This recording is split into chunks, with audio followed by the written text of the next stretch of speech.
இங்க சேரும் பிரதர்ஸும் பாத்தீங்கன்னா, பாத்ரூம் கட்ட போறோமே பெரியப்பாவால ஏதாவது பிரச்சனை வருமான்னுட்டு பேசிட்டு இருக்க நேரத்திலேயே, அவங்க பெரியப்பாவும் பாத்தீங்கன்னா, அங்க பாத்ரூம்லாம் கட்டக்கூடாது. நான் போலீஸ்க்கு போப்போறேன். அப்படி செய்ய போறேன், இப்படி செய்ய போறேன்ட்டு பிரச்சனை பண்ணுவாங்க.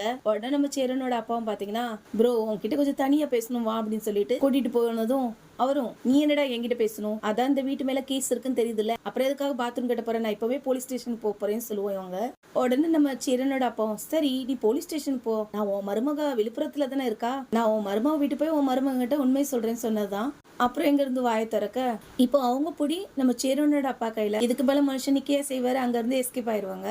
உடனே சோழனை பாத்தீங்க, என்னடா இந்த மனுஷன் என்ன பேசினாரு, அவர் அப்படி தளத்தறிக்க ஓடுறாரு, வர வர எந்த கேரக்டர் நாளுக்கு நாள் நல்லா ஆயிட்டு போயிட்டு இருக்காரு, எல்லாம் நிலா வந்த நேரம்னு சொல்லுவாங்க. நேரம் வீட்டுக்கு வந்த இடத்துல நம்ம நிலாவும் பாத்தீங்கன்னா நம்ம சேரனப்பா கையில பட்டாசு காயத்தை பார்த்துட்டு நம்ம பழங்கிட சொல்லுவாங்க, நீ பட்டாசு வெடிச்சதுனால தானே அவங்க கையில காயம் இருக்கு, ஒரு சாரி கேட்கலாம்ல சொல்லதான், என்னாலலாம் சாரி கேட்க முடியாதுன்னு கத்திட்டு உள்ள போயிருவாங்க. கொஞ்ச நேரம் கழிச்சு நம்ம பழம்னு பாத்தீங்கன்னா அன்னிக்கிட்ட போய் கத்திட்டோம்னு சொல்லிட்டு வந்து நம்ம நிலா கிட்ட பேச ட்ரை பண்ணுவாங்க.